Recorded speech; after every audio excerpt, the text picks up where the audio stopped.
നമസ്കാരം. ഈ ചിത്രത്തിൽ നിന്ന് തുടങ്ങാം. വയനാട്ടിൽ കോൺഗ്രസ് ഈ തെരഞ്ഞെടുപ്പ് പ്രചരണത്തിന് ഒരുങ്ങുന്ന പ്രത്യേക യോഗത്തിലേക്ക് എത്തിയ സുനിൽ കനകോലു എന്ന തെരഞ്ഞെടുപ്പ് സ്ട്രാറ്റജിസ്റ്റ് KC വേണുഗോപാലിനൊപ്പം അവിടെ യോഗത്തിനിടയിൽ ഭക്ഷണം കഴിക്കുന്ന ചിത്രമാണ്. അവിടെ എവിടെ നോക്കിയാലും സുനിൽ കനകോലു ആയിരുന്നു. ആ പരിപാടി, ആ യോഗം നിയന്ത്രിച്ചത് തന്നെ സുനിൽ കനകോലുവാണ് എന്നാണ് വാർത്തകൾ വന്നിരുന്നത്. ഇന്നിപ്പോൾ കേരളത്തിൻ്റെ തെരഞ്ഞെടുപ്പ് പ്രചരണ രംഗം കൊഴുപ്പിച്ചതിൽ സുനിൽ കനകോലുവിൻ്റെ PR ടീമിന് വലിയ പങ്കുണ്ട് എന്ന് നമുക്ക് ഏകദേശം മലയാളികൾക്കൊക്കെ മനസ്സിലാവുന്ന രീതിയിലേക്ക് കാര്യങ്ങളെത്തി. 2014 ഇന്ത്യയിലാകെ നുണപ്രചരണത്തിൻ്റെ ഒരു ആധുനിക അധ്യായം തുറന്ന തെരഞ്ഞെടുപ്പ് സ്ട്രാറ്റജി രൂപീകരിക്കുന്നതിൽ, അതായത് 2014 നരേന്ദ്രമോദി അധികാരത്തിൽ ഏറ്റുന്നതിൽ പ്രധാന പങ്കുവഹിച്ച തെരഞ്ഞെടുപ്പ് സ്ട്രാറ്റജിസ്റ്റ് ഈ സുനിൽ കനകോലുവിൻ്റെ നേതൃത്വത്തിൽ ഉള്ളതാണ് എന്ന് വാർത്തകളിൽ നിന്ന് നിങ്ങൾ മനസ്സിലാക്കിയിട്ടുണ്ടാവും. ആ 2014 ആരംഭിച്ച രാജ്യത്തെ നുണകളുടെ ആഘോഷം പിന്നീട് എല്ലാ തെരഞ്ഞെടുപ്പുകളിലും നമ്മൾ പലയിടത്തും കണ്ടു. കർണാടകയിൽ പിന്നീട് ഇദ്ദേഹം പ്രശാന്ത് കിഷോറിനൊപ്പം പോയി. അതിനുശേഷം കർണാടകയിൽ ഇപ്പോൾ DK ശിവകുമാറിൻ്റെയും സിദ്ധരാമയ്യയുടെയും സർക്കാരിനെ അധികാരത്തിലേറ്റുന്നതിനുള്ള പബ്ലിക് റിലേഷൻ സ്ട്രാറ്റജി രൂപീകരിച്ചു. ഏറ്റവും ഒടുവിലാണ് കേരളത്തിൽ കോൺഗ്രസിനെ അധികാരത്തിലേറ്റുന്നതിനുള്ള ഈ വരവ് വന്നത്. 2014 നരേന്ദ്രമോദി സർക്കാരിന് വേണ്ടി എന്താണ് ദേശീയ തലത്തിൽ ചെയ്തത്, അതേ സ്ട്രാറ്റജി കേരളത്തിലും തുടർന്ന് നമുക്ക് കാണാൻ കഴിയും. കേരളത്തിൽ ഇപ്പോൾ നുണകളുടെ ആഘോഷം നടക്കുന്നത് നമുക്ക് കാണാൻ കഴിയും. ഏറ്റവും ഒടുവിലത്തെ നുണ, കേരളത്തിൽ 1000 ബാറുകൾ തുറന്നു, പുതിയതായി 1000 ബാറുകൾ തുറന്നു എന്ന നുണ. കേരളത്തിൽ 200ഓളം സ്കൂളുകൾ പൂട്ടി എന്ന് ഇന്നലെ ഒരു ന്യൂസ് ചാനലിലെ ചർച്ചയ്ക്കിടയിൽ ഡോക്ടർ ജിൻഡോ ജോണിനെ പോലുള്ള ഒരാൾ പറയുന്നു. അതിന് മുന്നോടിയായി നിരവധി കാർഡുകൾ, നിരവധി മെസ്സേജുകൾ വാട്സപ്പ് യൂണിവേഴ്സിറ്റി ഉണ്ടാക്കി വിടുന്ന കാര്യങ്ങൾ, ഇങ്ങനെ വ്യാജ വാർത്തകളുടെ, നുണകളുടെ ആഘോഷം നമുക്ക് കാണുമ്പോൾ നമ്മൾ 2014ലേക്കും അതുവഴി ഈ ചിത്രത്തിലേക്കും ഒക്കെ പോയാൽ അത്ഭുതപ്പെടാനില്ല. ഞാൻ പറഞ്ഞു വരുന്നത് എന്താണെന്ന് വെച്ച് കഴിഞ്ഞാൽ, കേരളത്തിൽ ഇപ്പോൾ PR ആഘോഷങ്ങളെക്കുറിച്ചുള്ള വലിയ ചർച്ചകൾ നടക്കുന്ന നിലയിലേക്ക് പോയി. സുനിൽ കനകോലുവിൻ്റെ കമ്പനി കേരളത്തിൽ അവിടെവിടെയായി അജ്ഞാതമായ കേന്ദ്രങ്ങളിൽ പ്രവർത്തിക്കുന്നു എന്നതടക്കമുള്ള വാർത്തകൾ മലയാള മനോരമയിലൊക്കെ പരമ്പരകളായി വന്ന ഭൂതകാല, അധികം അകലെയല്ലാത്ത ഭൂതകാലത്തെ വാർത്തകളൊക്കെ നിങ്ങളുടെ ഓർമ്മയിലുണ്ടാവും. ഈ സാഹചര്യത്തിൽ കോൺഗ്രസിൻ്റെ PR സ്ട്രാറ്റജിയിൽ ജനങ്ങൾ ബോധവാന്മാരായ സാഹചര്യമുണ്ട് എന്നാണ് കഴിഞ്ഞ ദിവസങ്ങളിലെ മറ്റ് വാർത്തകളിൽ നിന്നൊക്കെ നമുക്ക് മനസ്സിലാവും. CPM ആണെങ്കിൽ സകല, പിണറായി വിജയൻ മുതൽ M സ്വരാജ് വരെ സകല നേതാക്കളും ഈ സ്ട്രാറ്റജിക്കെതിരെ അദ്ദേഹത്തിൻ്റെ കമ്പനിയുടെയും അദ്ദേഹത്തിൻ്റെയും പേരെടുത്തുകൊണ്ട് രംഗത്ത് വരികയും ചെയ്തു. ഈ ഘട്ടത്തിൽ പബ്ലിക് റിലേഷൻ ടീമിനെ കൊണ്ട് പ്രതിരോധത്തിലായ സാഹചര്യത്തിലേക്ക് ഈ ദിവസങ്ങളിൽ പോവുകയാണ്. കാരണം മുമ്പൊക്കെ ആണെങ്കിൽ പെട്ടെന്നൊരു തെരഞ്ഞെടുപ്പ് പ്രഖ്യാപിക്കുന്നു, ഇമാതിരി പരിപാടികൾ കൊണ്ട് ഒരു മാസം കൊണ്ടൊക്കെ മുന്നോട്ട് പോകുമ്പോൾ അത് ഇലക്ഷന് ഗുണം ചെയ്യും. എന്നാൽ ഇപ്പോഴങ്ങനെയല്ല. സുനിൽ കനകോലുവിൻ്റെ നേതൃത്വത്തിലുള്ള ഈ ടീം നീണ്ട കാലം കേരളത്തിൽ സാന്നിധ്യം അറിയിച്ച് നീണ്ട നുണകളുടെ ആഘോഷങ്ങൾ നടക്കുന്ന ഘട്ടത്തിൽ അത് ചർച്ച ചെയ്യപ്പെടുകയും ആ ആലോചനയിലേക്ക് ആളുകൾ കടക്കുകയും ചെയ്യുന്നു എന്നുള്ളതാണ്. ഈ ഘട്ടത്തിൽ പ്രതിരോധത്തിലായ സുനിൽ കനകോലു PR ശൈലി ഇപ്പോൾ ചർച്ച ചെയ്യപ്പെടുന്ന ഘട്ടത്തിൽ മലയാള മനോരമ ഒരു സുരക്ഷിത കോട്ട നിർമ്മിക്കാൻ രംഗത്തിറങ്ങിയിട്ടുണ്ട്. കനകോലു വേട്ടയാണ് CPM നടത്തുന്നത് എന്നാണ് മനോരമയിൽ കനകോലു കേന്ദ്രബിന്ദു എന്ന തലക്കെട്ടിൽ കേരള മെയിൽ എന്ന കോളത്തിൽ സുജിത് നായർ വിശകലനം ചെയ്ത് സമർത്ഥിക്കുന്നത്. ഈ കനകോലു വേട്ടയ്ക്ക് CPM ഇറങ്ങിത്തിരിക്കാനുള്ള കാരണം എന്തൊക്കെയാണ് എന്ന് അദ്ദേഹം പരിശോധിക്കുന്നു. ആരാണ് പാവപ്പെട്ട കനകോലു എന്ന് അദ്ദേഹം പറയുന്നു. കോൺഗ്രസിനുമായി യാതൊരു തരത്തിലുള്ള നേരിട്ടുള്ള നിരന്തര ഇടപെടലും ഇല്ല എന്നും പറയുന്നു. പക്ഷേ അതിൽ ഉള്ളടക്കം, വിചിത്രമായ ഉള്ളടക്കവും നമ്മുടെ മുമ്പിലുണ്ട്. ഞാൻ ആ ലേഖനത്തിലെ ചില കാര്യങ്ങൾ പറയാം. അതിനു മുമ്പ് മനോരമ തന്നെ പരമ്പരയായി പ്രസിദ്ധീകരിച്ച കോൺഗ്രസിൻ്റെ ഈ CPMനെയും തുടർഭരണത്തെയും വീഴ്ത്താൻ വേണ്ടി ഇറക്കിവിട്ട ഈ തെരഞ്ഞെടുപ്പ് തന്ത്രജ്ഞനെക്കുറിച്ചുള്ള ഹീറോയിസ്റ്റിക്കായ സ്റ്റോറികൾ നിങ്ങളുടെ മുമ്പിലുണ്ടാവും. ഞാൻ അതിൻ്റെ 2 എണ്ണത്തിൻ്റെ മാത്രം തലക്കെട്ട് വായിക്കാം. സായി കൃഷ്ണ എഴുതിയ KPCC വാർ റൂം ഒരുങ്ങുന്നു, താക്കോൽ മുൻ സ്പീക്കറുടെ മകന് DK ശിവകുമാറിൻ്റെ വിശ്വസ്തൻ എന്ന് പറഞ്ഞ് ആരാണ് കനകോലു, എന്താണ് ചെയ്യാൻ പോകുന്നത്? ആ വാർ റൂമിനകത്തേക്ക് KPCCയുടെ ഉന്നത നേതാക്കൾക്ക് പോലും പ്രവേശനം നിഷേധിച്ചുകൊണ്ടുള്ള പ്രത്യേക സംവിധാനമാണ്. പരസ്പരം അറിയാത്ത സംഘങ്ങളാണ്.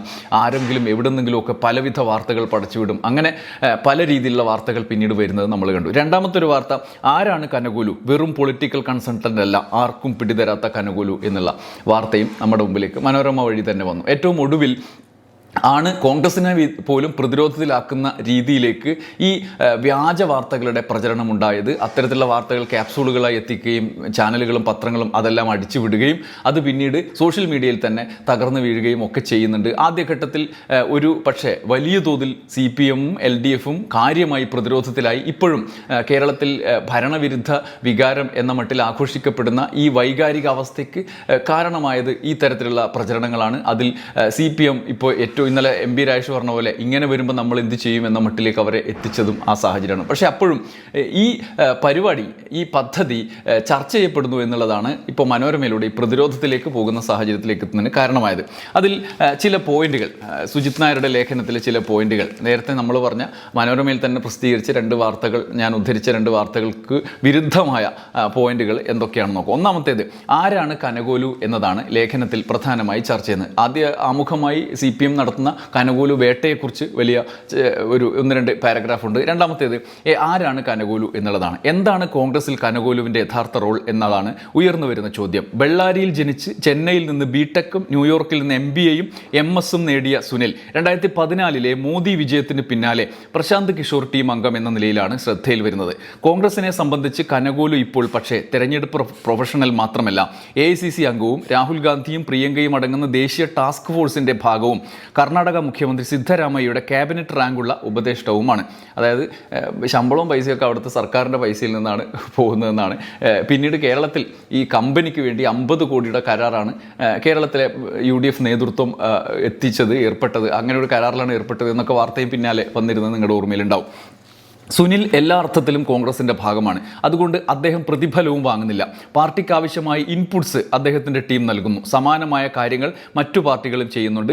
രാഷ്ട്രീയവും സംഘടനാപരവുമായ എല്ലാ തീരുമാനങ്ങളും എടുക്കുന്നത് കോൺഗ്രസ് ചർച്ച ചെയ്ത് മാത്രമാണ് എന്ന് AICC general secretary KC Venugopal പറഞ്ഞതും സുജിത് നായർ ഉദ്ധരിക്കുന്നുണ്ട്. കനകോലു വരുന്നുണ്ട് എന്നുള്ള നേരത്തെ ഞാൻ പറഞ്ഞ വാർത്തകൾ മനോരമയിൽ മാത്രമല്ല മറ്റ് മാധ്യമങ്ങളിലൊക്കെ വന്നതിൻ്റെ അടിസ്ഥാനത്തിൽ CPM അന്നേ ഈ കാര്യത്തിൽ ഒരു ആശങ്ക ഉള്ളവരായിരുന്നു. അതിൻ്റെ തീർച്ചയായിട്ടാണ് പല നേതാക്കളും കനകോലു എന്ന് നിരന്തരം ഓരോ വാർത്ത വരുമ്പോഴും ഇത് കനകോലു തിയറിയാണ് എന്ന തരത്തിൽ പറഞ്ഞിരുന്നത്. അതിൻ്റെ തുടർച്ചയായി മുഖ്യമന്ത്രി പിണറായി വിജയൻ തന്നെ ഈ കാര്യത്തിൽ നിയമസഭയിൽ തന്നെ പറഞ്ഞിരുന്നു. 2023 കനകോലുവിനെ ഇടതുപക്ഷ ശ്രദ്ധയിൽ അവതരിപ്പിച്ചത് മുഖ്യമന്ത്രി പിണറായി വിജയൻ തന്നെയാണ് എന്ന് സുജിത് നായർ ലേഖനത്തിൽ പറയുന്നു. സർക്കാരിൻ്റെ നേട്ടങ്ങൾ തമസ്കരിക്കാനായി ഒരു സമൂഹ മാധ്യമ പ്രചാരകനെ കോൺഗ്രസ് കൊണ്ടുവന്നിരിക്കുന്നു എന്നായിരുന്നു അദ്ദേഹത്തിൻ്റെ വാക്കുകൾ. കനകോലുവിന് യഥാർത്ഥത്തിൽ സമൂഹ മാധ്യമ അക്കൗണ്ട് തന്നെയില്ല, മാധ്യമങ്ങൾക്ക് മുഖം കൊടുക്കാറുമില്ല. ബത്തേരിയിലെ ലക്ഷ്യ ക്യാമ്പിനാണ് കോൺഗ്രസ് രാഷ്ട്രീയകാര്യ സമിതി അംഗങ്ങൾ ഒരുമിച്ച് സുനിലിനെ കാണുന്നത്. അമിത ആത്മവിശ്വാസം പാടില്ലെന്ന മുന്നറിയിപ്പ് അടങ്ങുന്ന ഒരു അവതരണം അദ്ദേഹത്തിൻ്റെ ടീം നടത്തി. VD സതീശനും ശശി തരൂരും ഉന്നയിച്ച സംശയങ്ങൾക്ക് സുനിൽ മറുപടി നൽകി. പിന്നീട് ഒരിക്കൽ ഇന്ദിരാഭവനിൽ വന്നുപോയി. ബാക്കി കാര്യങ്ങൾ കേരളത്തിലെ അദ്ദേഹത്തിൻ്റെ ടീമാണ് ചെയ്യുന്നത്. ഇതിൽ പരം എന്ത് ചെയ്യാനാണ്? അതായത് പാർട്ടിയെ കംപ്ലീറ്റ് നിയന്ത്രിക്കുന്നത്, പാർട്ടിയുടെ നിയമസഭാ തെരഞ്ഞെടുപ്പിനെ മുന്നോട്ട് നയിക്കുന്നതിനുള്ള പ്രധാന തീരുമാനങ്ങൾ എടുത്ത യോഗം നിയന്ത്രിച്ചതും അവിടെ ശശി തരൂരിനെ പോലെയുള്ള ആളുകൾക്ക് അവരുടെ സംശയങ്ങൾക്ക് മറുപടി പറഞ്ഞതും രാഹുൽ ഗാന്ധിയല്ല, കനകോലുവാണ് എന്ന് ഈ ലേഖനത്തിൽ തന്നെ, മനോരമ ലേഖനത്തിൽ തന്നെ പറയുകയാണ്. അത്രമാത്രം ആധിപത്യ സ്വഭാവമുള്ള, രാഹുൽ ഗാന്ധിക്കും മേലെ ഉത്തരങ്ങൾ നൽകാൻ കെൽപ്പുള്ള ആളായി അദ്ദേഹത്തിൻ്റെ ടീം കേരളത്തിൽ പാർട്ടിക്ക് മേലെ ഇരിക്കുകയാണെന്ന്. അതിൻ്റെ തുടർച്ചയായിട്ടാണ് VD സതീശൻ അസാധാരണമായി പെരുമാറുന്നതും ചില പ്രയോഗങ്ങൾ, വിസ്മയം നടക്കാൻ പോകുന്നു എന്നൊക്കെയുള്ള പ്രയോഗങ്ങൾ മാധ്യമങ്ങളുടെ ക്യാപ്സൂൾ രൂപത്തിൽ അവർക്ക് അവതരിപ്പിക്കാവുന്ന പ്രയോഗങ്ങൾ നടത്തുകയും ഒക്കെ ചെയ്യുന്നത് അതിൻ്റെ തുടർച്ചയായി കൂടിയാണ്. മറ്റൊന്ന്, സുജിത് നായരുടെ ലേഖനത്തിൽ പറയുന്നത് തെരഞ്ഞെടുപ്പ് സർവേകളിലാണ് സംഘം പ്രധാനമായും ഏർപ്പെട്ടിരിക്കുന്നത്, വേറെ ഒന്നുമല്ല ആണ്. എന്നാൽ ഇവിടുത്തെ സ്ഥാനാർത്ഥികൾ തീരുമാനിക്കുന്ന ആരാണ്? അതിൻ്റെ വിശദാംശം ഇതേ ലേഖനത്തിലുണ്ട്. സ്ഥാനാർത്ഥികളെ സംബന്ധിച്ചുള്ളത് ഈ സർവേകളിൽ ഒന്ന് മാത്രമാണ്. പ്രചാരണ വിഷയങ്ങളും രീതികളും എതിരാളികളും ശക്തി ദൗർബല്യങ്ങളും പൊതു രാഷ്ട്രീയ സ്ഥിതിയും മണ്ഡലങ്ങളിലെ സാഹചര്യങ്ങളും തുടങ്ങിയവ സംബന്ധിച്ച ജനാഭിപ്രായങ്ങൾ വിശകലനം ചെയ്തുള്ള റിപ്പോർട്ടുകൾ അടിക്കടി അവർ പാർട്ടി നേതൃത്വത്തിന് നൽകുന്നു. അതായത് അതിൻ്റെ തുടർച്ചയായിട്ടാണ് ഏറ്റവും ഒടുവിൽ ഇപ്പോഴും നെക്കാണ് കേരളത്തിൽ കോൺഗ്രസിന് വിജയിക്കാനുള്ള സാധ്യത എത്രത്തോളം പരിമിതമാണ് എന്നതടക്കമുള്ള പേപ്പർ അവതരിപ്പിച്ച വാർത്ത കഴിഞ്ഞ ദിവസം റിപ്പോർട്ടർ TV ആണെന്ന് തോന്നുന്നു പുറത്തുവിട്ടത്.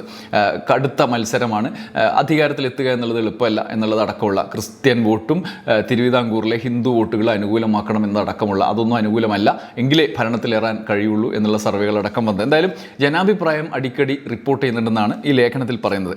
2 വർഷത്തോളമായി കേരളത്തിൽ തമ്പടിച്ച് പ്രവർത്തിക്കുന്ന AICC ജനറൽ സെക്രട്ടറി ദീപാദാസ് മുൻഷിയുടെ നേതൃത്വത്തിലുള്ള തലസ്ഥാനത്തെ കൺട്രോൾ റൂമുമായി ബന്ധപ്പെട്ടാണ് ഈ ടീമിൻ്റെ പ്രവർത്തനം. അപ്പോൾ ഓക്കെ ആയാലോ, അവിടുത്തെ എല്ലാ യോഗങ്ങളിലും ഉത്തരം നൽകുന്നത് മാത്രമല്ല, ദീപാദാസ് മുൻഷിയെ വരെ നിയന്ത്രിക്കുന്നത് കനകോലുവാണ്. അവരുമായി ബന്ധപ്പെട്ടാണ് പ്രവർത്തനം. വിവര വിശകലനം, ബൂത്ത് തല മൈക്രോ പ്ലാനിംഗ്, വിഷയാധിഷ്ഠിത പ്രചരണം, ഭരണവിരുദ്ധതയുടെ സാധ്യതകൾ എന്നീ കാര്യങ്ങളിൽ വൈഭവം പ്രകടിപ്പിക്കുന്നയാളായി കനകോലു അറിയപ്പെടുന്നു. തരംഗങ്ങളാണ് പ്രശാന്ത് കിഷോർ ലക്ഷ്യമിടുന്നെങ്കിൽ കനകോലു ഓരോ വോട്ടും അനുകൂലമാക്കി മാറ്റുന്ന ജോലിക്കാണ് ഊന്നൽ കൊടുക്കുന്നത്. നിഷ്പക്ഷ ചാഞ്ചാട്ട വോട്ടുകൾ കൂടുതലുള്ള കർണാടകയിൽ സിദ്ധരാമയ്യയെ അധികാരത്തിൽ എത്തിക്കാൻ നടത്തിയ ശ്രമം പോലെയല്ല ഉറച്ച രാഷ്ട്രീയ വോട്ടുകൾ കൂടുതലുള്ള കേരളത്തിലെ സ്ഥിതി എന്ന വിലയിരുത്തൽ അദ്ദേഹത്തിനും സംഘത്തിനുമുണ്ട്.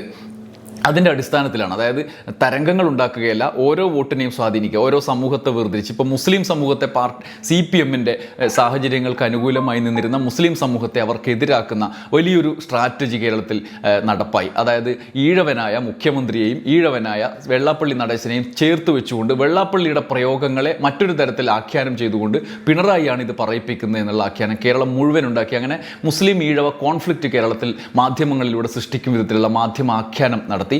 അങ്ങനെ മുസ്ലിം വോട്ടുകളെ എതിരാക്കി മാറ്റുന്നതിൽ തദ്ദേശ തെരഞ്ഞെടുപ്പിൽ അതിൻ്റെ റിസൾട്ട് ഉണ്ടായിരുന്നു. അങ്ങനെ കേരളത്തിലെ ഒരു പ്രോ ലെഫ്റ്റ് ആയി നിൽക്കുന്ന വലതുപക്ഷത്തേക്ക് ചായാവുന്ന സകല ഗ്രൂപ്പുകളെയും അല്ലെങ്കിൽ അങ്ങനെയുള്ള സമൂഹത്തെ മുഴുവൻ, മുസ്ലിം സമൂഹത്തെ മുഴുവൻ LDFന് എതിരാക്കി മാറ്റി. അത് സ്റ്റേബിളായി നിയമസഭാ തെരഞ്ഞെടുപ്പിൽ LDFന് എതിരാവും. അതിനനുസരിച്ചുള്ള നിരന്തരമായ വാർത്തകളും സൃഷ്ടികളും നിരന്തരമായി വരുന്നു. ഒരുപക്ഷെ കേരളത്തിൽ അസാധാരണമായിരുന്നു. നമ്മൾ ആദ്യമൊക്കെ ആ വാർത്ത കണ്ടപ്പോൾ അങ്ങനെ ഒരു സാഹചര്യം നിലവിലില്ലല്ലോ എന്ന നിലയിലേക്ക് പോയിരുന്നു. അതിൻ്റെ തുടർച്ചയായിട്ടാണ് മുസ്ലിം സമൂഹത്തിന് അനുകൂലമായ നിലപാടുകൾ എപ്പോഴും പരിഹസിക്കുന്ന, കഴിഞ്ഞ ദിവസം VD സതീശൻ പാലക്കാട് ഒരു യോഗത്തിൽ പരിഹാസ്യമായ നിലയിൽ അദ്ദേഹം പരിഹസിക്കുന്നത് കണ്ടു.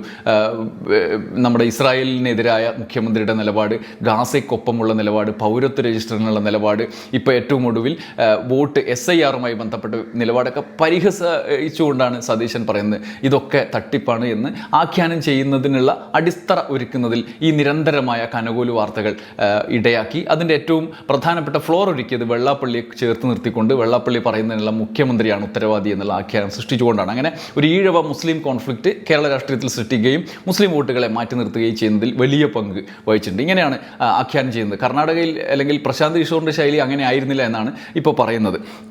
കോൺഗ്രസിൻ്റെ കരുതൽ എന്ന ഭാഗത്തിൽ, അതായത് കനകോലു ചെയ്യുന്നത് എല്ലാം കോൺഗ്രസ് അംഗീകരിക്കില്ല എന്നാണ് അടുത്തത്. അതായത് കടക്ക് പുറത്തു എന്ന അദ്ദേഹത്തിൻ്റെ പ്രയോഗത്തെ, അതിന് നിഷേധം കൂടുതലാണ് എന്ന അഭിപ്രായം വന്നതോടെ കുറേ കരുതലോടെയാണ് കോൺഗ്രസ് പ്രചരിപ്പിക്കുന്നത്. നിയമസഭാ തെരഞ്ഞെടുപ്പിന് മുമ്പായി ഗൃഹസന്ദർശനം നടത്താനുള്ള KPCCയുടെ കഴിഞ്ഞ ദിവസത്തെ തീരുമാനം പാർട്ടി തല ചർച്ചകളുടെ അടിസ്ഥാനത്തിൽ മാത്രം ഉടലെടുത്താണ്, അല്ലാതെ കനകോലു പറഞ്ഞതല്ല. നിയമസഭയിലെ എല്ലാ സമരങ്ങളും അതത് ദിവസം രാവിലെ ചേരുന്ന UDF പാർലമെൻ്ററി പാർട്ടി യോഗമാണ് നിശ്ചയിച്ചു വരുന്നത്, അല്ലാതെ കനകോലു പറയുന്നതല്ല. കനകോലുവിൻ്റെ ടീം നൽകുന്ന വിവരങ്ങൾ പ്രചരണ തന്ത്രങ്ങളുടെയും ഏറ്റെടുക്കേണ്ട വിഷയങ്ങളുടെയും കാര്യത്തിൽ വേണ്ട കാഴ്ചപ്പാട് രൂപപ്പെടുത്താൻ കോൺഗ്രസിനെ സഹായിക്കുന്നുണ്ട് എന്ന് മാത്രമാണ്, അല്ലാതെ കനകോലു പറയുന്നതൊന്നുമല്ല. അവർ അന്നന്ന് രാവിലെ ഭക്ഷണം കഴിക്കുന്നതും ചായ പിടിക്കുന്നതും കനകോലു പറഞ്ഞല്ല എന്ന് ഈ ലേഖനത്തിൽ പ്രത്യേകം പറയുന്നുണ്ട്. അതേസമയം കനകോലുവിൻ്റെ ടീം നൽകുന്ന വിവരങ്ങൾ കാഴ്ചപ്പാട് രൂപപ്പെടുത്താൻ സഹായിക്കുന്നുണ്ട്. ജയസാധ്യതകളുടെ അടിസ്ഥാനത്തിൽ മാത്രം സ്ഥാനാർത്ഥികളുടെ നിശ്ചയിക്കാനുള്ള തീരുമാനം നടപ്പിൽ വരുത്താനും അദ്ദേഹം നൽകുന്ന റിപ്പോർട്ടുകൾ സഹായകരവും. അതായത് സ്ഥാനാർത്ഥിനെ കനകോലു പറയും, അങ്ങനെ നിർത്തുന്നതാണ്.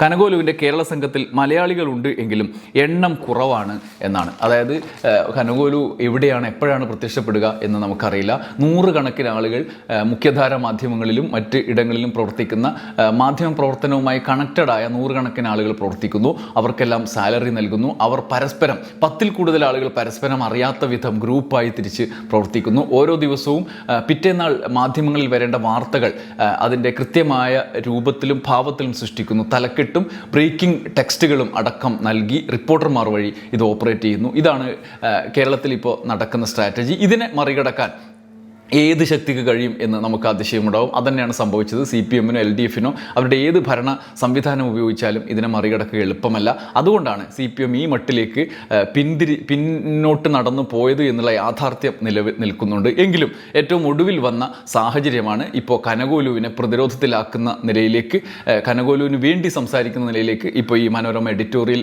ലേഖനത്തിൽ പോലും ഉള്ള സാഹചര്യം സൃഷ്ടിക്കപ്പെട്ടത് എന്നുള്ളതാണ് യാഥാർത്ഥ്യം. ഏറ്റവും ഒടുവിൽ കഴിഞ്ഞ 10 വർഷത്തിന് മുമ്പുള്ള UDF സർക്കാരുകളുടെയും അതിൻ്റെ പിന്നീടുള്ള കാലങ്ങളെയും താരതമ്യപ്പെടുത്തിക്കൊണ്ട് നടന്ന മറ്റൊരു തരത്തിലുള്ള പ്രചരണം അപ്പുറത്ത് LDF ആരംഭിച്ചു. അതിൻ്റെ ഒപ്പം ചേർത്ത് വായിക്കേണ്ടതാണ് നിരന്തരമായി വരുന്ന നുണകൾ, നിരന്തരമായി വരുന്ന വ്യാജ വാർത്തകൾ, പൊളിഞ്ഞു പോകുന്ന സാഹചര്യങ്ങളും, മുഖ്യമന്ത്രിക്ക് കട്ടിൽ വാങ്ങാൻ ശബരിമലയിൽ ഇത്ര രൂപ ചെലവഴിച്ചു മോഡൽ, ഈ തരത്തിലുള്ള ആഖ്യാനങ്ങൾ, അധികം നിലനിൽക്കാത്ത വാർത്തകൾ വരുന്നത്, അതത് ദിവസത്തേക്ക് മാത്രം, അന്ന് വൈകുന്നേരം ആകുമ്പോഴത്തേക്ക് പോലും നിലനിൽക്കാത്ത തരത്തിലുള്ള വാർത്തകളാണ് നിരന്തരം വരുന്നത്. ആ വാർത്തകളിലെ എന്തുകൊണ്ട് ഇങ്ങനെ വരുന്നു എന്നുള്ള മട്ടിലേക്ക് കാര്യങ്ങൾ ആളുകൾ ആലോചിച്ചു പോകുന്ന ഘട്ടത്തിലാണ് കനകോലുവിന് വേണ്ടി പ്രതിരോധ കോട്ട തീർക്കേണ്ടി വരുന്നത് എന്നുള്ളതാണ് ഈ ലേഖനത്തിൽ നിന്ന് നമുക്ക് മനസ്സിലാവുന്നത്. എന്തായാലും അത്ര എളുപ്പമല്ല. ഇനിയും ഈ മട്ടിലുള്ള പ്രചരണ തന്ത്രങ്ങൾ എല്ലാവരും പ്രയോഗിക്കും. CPM ഒരു ഭാഗത്തുണ്ട്, BJP ഇതുവരെ മുഖ്യധാരയിലേക്ക് ഇറങ്ങി വന്നിട്ടില്ല. അവരുടെ നീക്കം, അവരുടെ സ്ട്രാറ്റജി എന്താണെന്ന് കാത്തിരുന്ന് കാണേണ്ടതാണ്. അവരുടെ മാളത്തിൽ നിന്നും പുറത്തു വന്ന 2014 അവരുടെ മാളത്തിൽ അവർ പോറ്റി വളർത്തിയ ഒരാളായി പുതിയ ഇന്ത്യയിലെ നുണ ഘോഷയാത്രകളുടെ ആരംഭം 2014 യഥാർത്ഥത്തിൽ ആരംഭിച്ചത്. അന്നത്തെ ആ കൂട്ടിൽ നിന്ന് പുറത്തു വന്ന ഒരാളാണ് ഇന്ന് UDFൻ്റെ സ്ട്രാറ്റജിസ്റ്റ്. അതുകൊണ്ട് BJPക്കൊന്നും ഇത് എളുപ്പമല്ല, CPMനും എളുപ്പമല്ല. അതുകൊണ്ട് ജാഗ്രതയോടെ നമ്മളും ശ്രദ്ധിക്കണം. ഇമാതിരി സാധനങ്ങൾ നമ്മുടെ ജീവിതത്തിലും ഇടപെടുന്ന മട്ടിലേക്ക് വാർത്തകൾ പടച്ചുവിടുമായിരിക്കും. നമുക്ക് കാത്തിരുന്ന് ജാഗ്രതയോടെ കാര്യങ്ങളെ കാണേണ്ടതുണ്ട് എന്നാണ് തോന്നുന്നത്. നന്ദി, നമസ്കാരം.